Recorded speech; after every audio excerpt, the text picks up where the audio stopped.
Found out my wife cheated on me with multiple men. I did a DNA test, and 3 children are not mine. She is mad that I threw her on a curb with her kids. Hello everyone and welcome to Fresh Master Channel. Today we are going to have some story from Reddit. But before we start, don't forget to subscribe, like the video if you enjoyed it, and leave a comment down below. These simple clicks would mean a lot to the future of this channel. I am 34, male, so I met this girl when we were both 18 and joined college. We quickly became friends, and soon our friendship turned into a romantic relationship. She moved in with me, and I basically looked after all her expenses since then. 4 years later, I got a job at an oil company in the Middle East. Seeing how our lives going to be for the next couple of years, we decided to get married, and we did. Big mistake. I worked there for 10 long years and used to come back home once in a year. Meanwhile, she gave birth to 3 kids. As long as I was there, she never gave me any reasons to believe that she was cheating on me. She called me regularly, always replied back to my messages and whatnot. It all started when I was back home after I was done in there, that is, a couple of months ago. One of my good buddies called me one day and asked to meet me.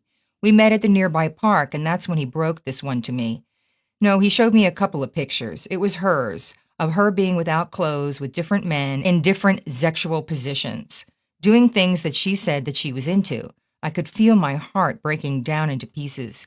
However, I held my calm and went back home. I didn't tell her anything.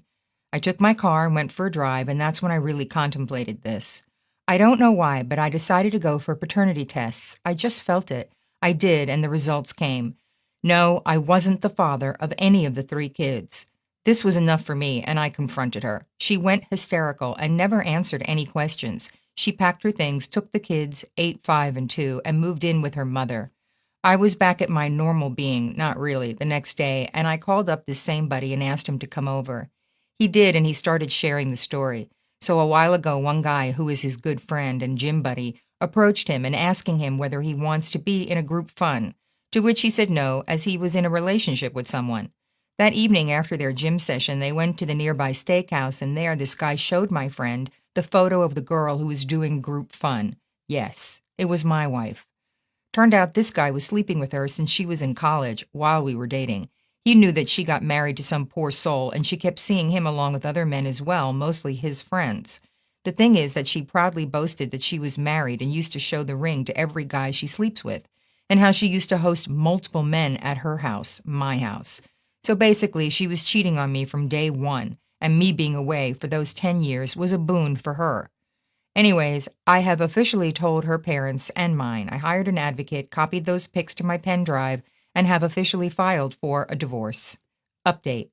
First of all, thank you all for the massive support you have all shown towards my last post. It really meant a lot for me. So I think, too, should do justice on my part as well and keep you guys updated with the progressions that have been happening. I have cut all contacts with her. He has tried to contact me several times through calls, texts, and social media as well. I picked up her call once only to tell her that I will be contacting her through my advocate, and I expect her to do the same, and I won't be entertaining any communications that happens out of the loop. About a week after she moved out, her best friend came over and literally blasted me off. She accused me of being selfish, self-centered, and an unloving person. According to her, it was fine for a person to slip off occasionally, and that I should accept her and the kids. Well, that was the last time I saw her. I cut her off after that. Same way, 3 more of her girlfriends contacted me endorsing her. I blocked them all. My family is with me in this, and they are giving me all the support they can. Her father visited me one day and apologized me for how things have turned out. He said how much embarrassed he is for his daughter's deeds. In general, he is a good man. In fact, all the rest of her family is good people. They have communicated me after all this and have shown me sympathy, and none ever told me to reconcile with her. Seems like they are all embarrassed by her acts. After the initial shock and grief that followed, I am doing well now. Yes, the empty house feels a bit odd, and my heart too feels empty, but I am getting used to it. I joined a nearby gym. I bought a road bike, cycle, and take it for a ride every morning. I used to have 3 bikes while we were dating, but had to sell them away, as she never liked them and used to tell me how much I was spending for my cycling hobby. Well, no one to complain anymore. I have separated the accounts and pulled in whatever money I could. There is still one joint account in our name, and I think I will proceed with that as the court says. The house is in my name, so I'm not worried about it. I read a comment that I should be leaking the photos to expose her. No, I won't be doing that. Those photos are evidence that I will be submitting in the court. I don't want to expose her or anything like that. I just want to get rid of this woman from my life as soon as possible, and I don't care what she does afterwards. I won't be keeping any relationship with the kids. They are not mine. I can't raise someone else's bloodline, and I know it sounds cold. Yes, they loved me, and I loved them as well, but I lost my love and empathy for them the day the paternity results came. They are her problem now, and the father's as well, if they ever show up. I think I have covered almost every point that's been going on now. If I missed any, feel free to ask me, and I will try to answer them. And once again, thank you all for your support. Update. Hello, everyone, once again. So the first hearing of the court happened this Saturday, yesterday for me. We didn't expect it to happen in such a short notice as to how things are due to the pandemic, but my advocate and I are glad that it is on now. Since a lot of people liked me posting my last update as pointers, I will make this one too as pointers. It was a crazy day, to be honest, with a lot of drama. Before I will jump into the story right away, I think I will give some extra information in here, which will make sense as the story progresses. After discussing with my advocate, I have concluded that I will be suing her for paternity fraud, but not along with this. My priority is getting my name removed from the birth certificates, then finalizing the divorce. Only after I am done with these two, I will be proceeding with this, as it's something I can wait for. While I was pulling all my money out, I pulled out money from a fixed deposit in which I had invested some 7 years ago for the kids. I liquidated it, and it was quite some money, so I went on to buy 3 bikes, an aero bike, an endurance bike, and a gravel bike. I also bought some cycling gear as well along with it. The rest of the money I paid to my subordinates as an off-the-record bonus, because they handled my business well while I was unable to look after the day-to-day working. They took care of all the deals and paperwork, which made the business run smooth even in my absence, so they deserved it. At the court. So this when the circus really began. I was with my advocate in the corridor discussing last-minute details, and that's when I saw her friend, the same one who blasted on me, walking right towards us, and this is what she said. "Hey, so you made it. How dare you block my number? I tried to contact you for a while. We all were. What's wrong with you? Is this what you really want? Look, you still got chance. Just forget and move on. Take her back and be a good father to those kids. And what's up with you wasting your money? I saw you bought new bikes. You're crazy to spend money for those skeletal frames. You know that she doesn't like you spending on bike. No, you should have given that money to her and the kids. If you can't do that by yourself, you can give it to me and I will pass it on to her." She paused. I didn't utter a single word back to her, and nor did my advocate. He was carefully listening to her to check if her tone was changing into an aggressive, threatening one. She continued as she got no response from me, and this part really surprised me. "Look, she did her thing while you were away, and things would have been good between you two if you hadn't known about it. Why can't you think it that way? Tell me who told you about this. You should take her back, and I think you should keep an open marriage or something. Just accept her the way she is." Luckily, by this time we were summoned to the chamber, so she had to end her monologue. Now, the thing is, I didn't tell anyone how or from whom I get to know about her deeds, except my advocate and parents, because I know that if I reveal his name, these people will pressure him. Inside the chamber, the procedures started. After the formal procedures, the judge got into the business. My advocate had submitted those photos as evidence of adultery the day before, and her advocate didn't contest against that, so the first impression was that she committed adultery. So upon my request, the court ordered for a paternity test to be conducted for all 3 kids to decide whether I am the father or not, and the next time we have to be present before the court after the results are submitted to the court.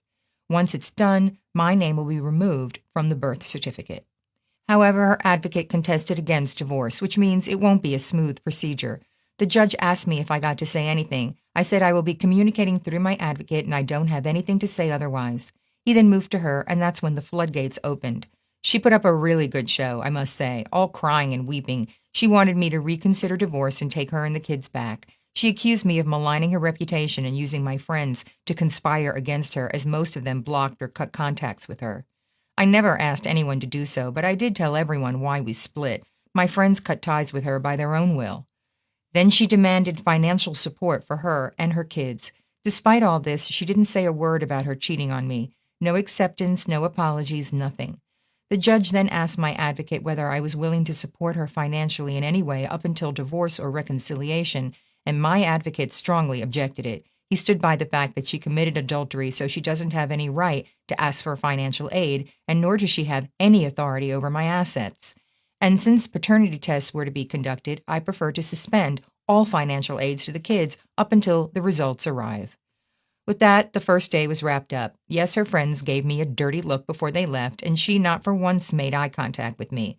Then her parents came to talk to me, and I told them that some of her stuff is still at my place, and I would like them to collect it back.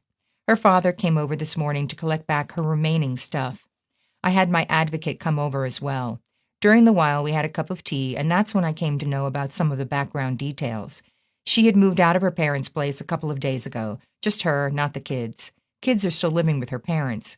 Her reason for moving out was that she needed some space and time, and she moved in with a friend of hers. I did see this phenomenon in the court. She sat in the front row, flanked by her friends on both her sides, while her parents sat 2 rows behind her. I never saw her or her friends talking to the parents, and after the session, she was picked up by her friend. For me, I am doing well now. I am taking care of myself. I can focus on my work and can get enough sleep at night. Some people in here suggested me to see a therapist. I do value their opinion, but I think as long as I am doing well and not having any emotional trouble, I don't need professional help. I had my parents move in with me. My mother helps me in cooking, or I should say rather teaching me, while my father helps me in business and sorting my finance. Apart from my primary business, we own an auto workshop in partnership along with my brother. It was my sister-in-law, brother's wife, who used to bring me food 3 times and helped me with house chores during the initial days when my wife moved out. My sister-in-law still comes over to do extra chores and also to help my mom in the kitchen. Along with that, I got my brother, sister, and friends as regular visitors. Basically, I'm around good people, and they are making sure that I don't feel alone. And it is because of these folks I don't want to liquidate my assets, move to a foreign country, and apply for citizenship in there, as someone suggested me in here. Regarding my friend who made me aware of this, I am planning a big gift for him once all the things settle down. I still don't see marriage to be a bad thing. What I feel like is that it's the divorce laws that make this a losing game for one party, at least in Western countries. And it's not the marriage that's bad, it's just some people who are not fit to get married and then go on to malign the whole marriage system. But with that being said, I am not looking to date someone, not until this issue settles down for once and all. I don't want my problem to be someone else's as well, because I think I might be using that person as an emotional tampon amidst all of this. Finally, I'm not yet comfortable with sharing which country I am from, but I can tell you all that I am from Asia. I once again thank you all for support that you guys have shown me during this difficult period, so I believe it's my obligation to keep you all updated with what's happening in my life. Hopefully, my next update will be after the paternity results come out and after the next court session.